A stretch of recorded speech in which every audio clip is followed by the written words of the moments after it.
So this one took an interesting approach. So if you want to look at the 2011 Fright Night, which of course is a remake of the 1985 movie with Chris Sarandon, we talked about both of those like a couple of years ago on this channel, so you can find those on there if you're interested in that. But the long story short is, I still to this day cannot quite believe how good this remake is and how much it sort of captures the story and certain characters of the original movie, but also seems to completely be doing its own thing. It's a Craig Gillespie movie. This is like the one movie of his I've actually praised. It's almost like a running thing anymore that I kind of dislike his movies and his approach, but when it comes to this one, it's like I feel like everything about this being a remake of that particular movie was done so right and in its own way, and I just love just about everything of how this came out, as far as being a remake of a beloved classic. So when you look at this movie, Fright Night 2 New Blood, you might be asking yourself, so is it a sequel to this movie, the Colin Farrell Fright Night? Or is it maybe possibly a remake of Fright Night Part 2, which is the sequel to the original movie? Is it maybe a little bit of both? What is it? And it's what is apparently called an homage sequel, where it's kind of none of those things, but kind of both of those things, but also kind of a remake of this one and a remake of the original, but also not exactly. Um, it's weird. I can't recall off the top of my head something like this that I've seen apart from, like, the first 10 or 15 minutes of Evil Dead 2, where it served as like a remake and then it continued, with some very intentional changes thrown in there. This movie is very interesting in its approach because it goes the route of having the same characters like Charlie and Amy, and Jerry now is a female vampire, but her name is still Jerry Dandridge. It's just spelled Geri. So okay, and the idea of taking the Elizabeth Bathory approach with her, it's an interesting approach, and then it does the same plot where it's figured out that she's a vampire, but nobody will believe him, and then it hits all like the same beats. Ed is here. They made one weird choice I don't quite get, which was changing Ed's last name. And I don't know if that's something you'd even know. I don't even remember if they bring that up or not. I just remember seeing a cast list, and it's like Charlie is always Charlie Brewster. She's always Amy Peterson. The vampire's always Jerry Dandridge with one spelling or another. Though it makes sense to change it because now she's a female vampire. He went from Ed Thompson, which is the Stephen Jeffries and the Christopher Mintz-Plasse character. Now he's Ed Bates. I, I don't know why that is, but it's just like the one like slight change they made there. But yeah, but it's a new setting, and Jerry's now a college professor rather than a neighbor, but we hit the same beats, just in with these little differences thrown in, and some different setups like her doing the whole Elizabeth Bathory thing. So and when you look at like them kind of not trying to be the same characters, like they're playing the same characters but like in totally different ways. The one exception again kind of being Ed, where I don't know if what this actor was doing was intentional or if it was just something I was maybe noticing or looking for. But when he first enters the movie, it's very strong Stephen Jeffries vibes. Like that was his main inspiration, was to go that route of the original Ed. But then throughout the movie, he starts to like his regular voice sounds a lot like Christopher Mintz-Plasse. I don't know if that's just what that actor typically sounds like, and it's just a coincidence. I don't know, but yeah, as far as like the changes go, it's like all my questions come to Ed, and they're very trivial. So that's so just the approach is just really interesting, and apparently, I believe the exact wording in the Wikipedia paragraph at the very start was that this movie was thrown into production at a breakneck pace, and the script was written in like a week, but then it took like 2 months to revise the script that it only took 1 week to write.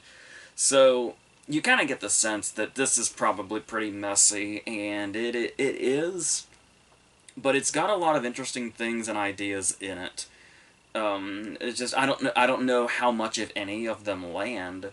But it's just so it's almost such a baffling way to do a straight to video sequel that I kind of admire the ambition and the willingness to take this really unexpected direction. And it's like it's really, as story beats go, it's the same directions, but also kind of not. It's kind of like when you watch, not, and we're not talking, similar qualities here or anything. I'm just saying as an example, when you look at the original Terminator and Terminator 2, and you realize they're basically the exact same movie, just things have changed around what is essentially the exact same story. Basically the approach they took here, I guess.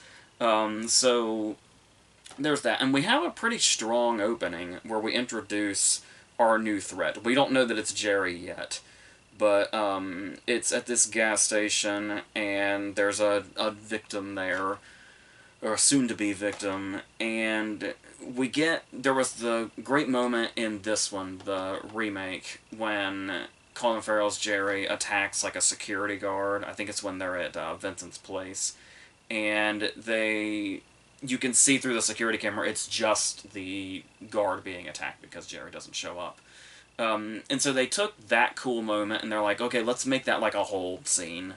And yeah, and they kind of take that and they amp it up a little bit. And then but the great thing about it is before this happens, there's this moment where it seems like this, just opening victim is who they end up being, but could be somebody formidable, like maybe, it could be a protagonist if you don't know the movie you're going into. Because she gets a moment, she gets kind of a win here, where she manages to, like, blow up her car with Jerry in it, and kind of escape. And then just when you think, like, oh, this person's, like, this person can fight back, then we have the moment where she's killed, and we see it through the security camera. So that's kind of an interesting sort of thing to throw in here, this sort of fake out to throw in for the beginning. But then, yeah, the next scene happens, and you realize it's, oh, there's Charlie, oh, there's Amy, oh, there's Ed, and then that's when it's like, what are they doing here? And, yeah, an homage sequel is apparently what it's called, so, we have that. As far as, like, suspense goes, because this one was really good, this remake was really good about those scenes. There's a lot of really suspenseful scenes in this. The scene where he's chasing Ed through the house is great. The scene where Charlie breaks in and tries to break Doris out, ultimately leading in her death when they go out into the sunlight. That's a really great scene. The car chase is spectacular.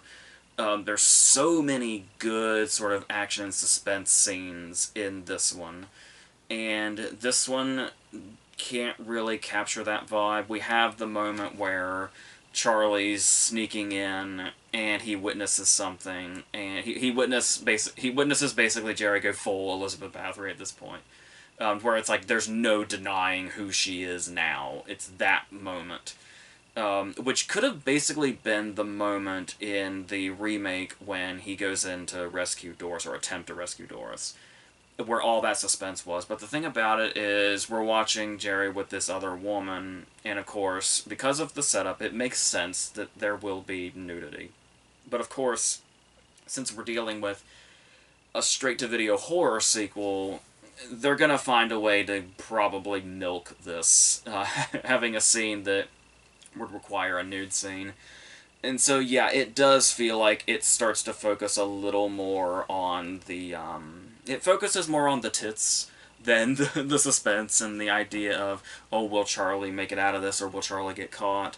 It's like it kind of loses its focus a little bit. So, not as much suspense there as there could be. It could also just be the familiar beats, that maybe took a little bit of the suspense out of it, but, There's also a chase scene again, but in this one, it's like there's a very annoying strobe effect that this movie counts on a couple of times. I think it comes back in the climax too.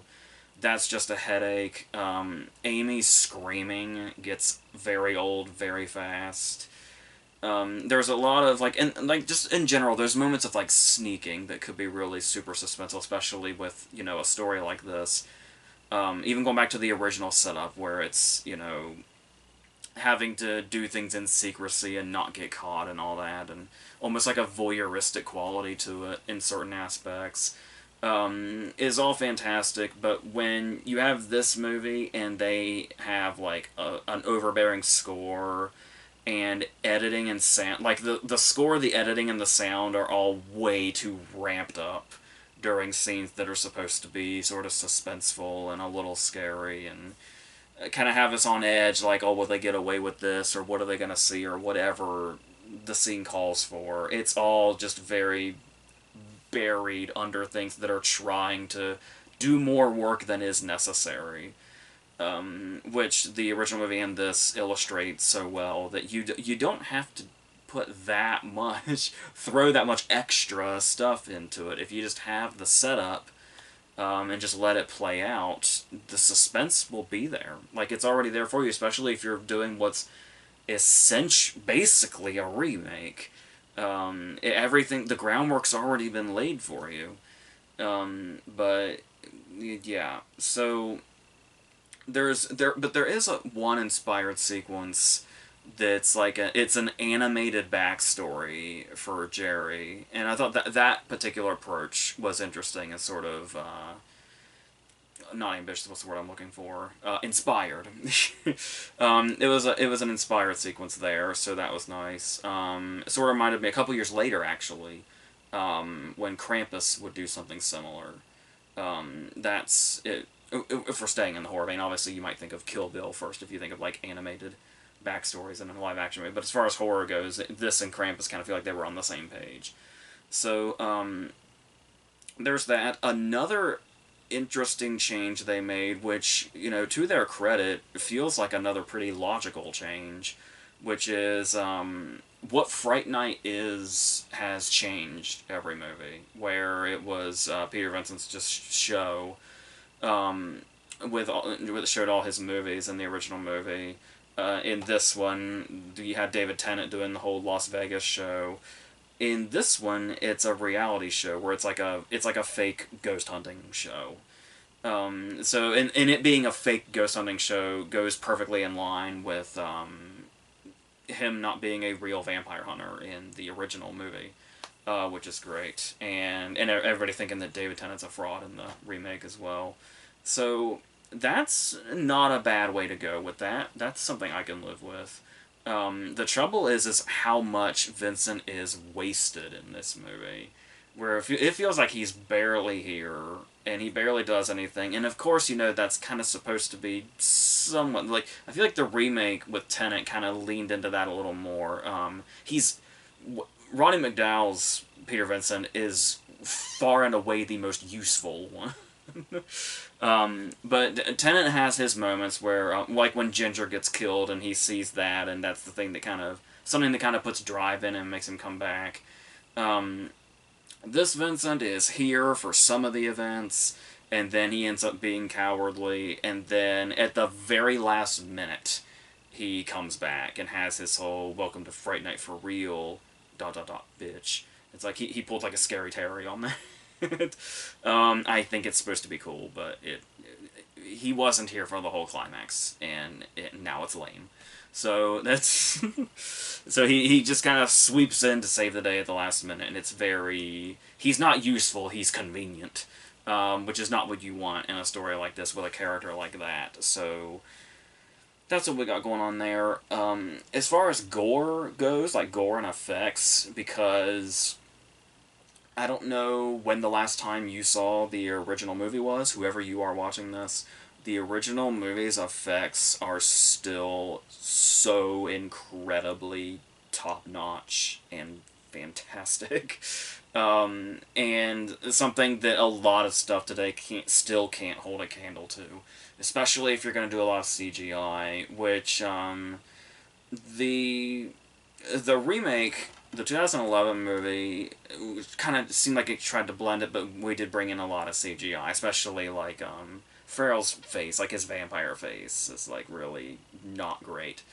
Um, but if you're gonna go the practical route and the CGI route and kind of combine them a little bit, there's some things here. There's the moment where Jerry gets stabbed in the eye with the cross, and then like when she pulls it out, that looks pretty good. There's a moment where you can see that combination of what appears to be practical and with CGI thrown in. Like Ed's death scene when he like kind of explodes. It doesn't look bad. So there's moments in here where it's strong. You have also some stuff in here that's interesting, like the cross stuff, like the way the faces melt and stuff like that looks okay. There is that one strange shot where there's a cross. I think it's maybe on Vincent's chest, and he uses it to burn Ed, I think, and the camera is looking out through what is a basically translucent Vincent chest from the inside. Um,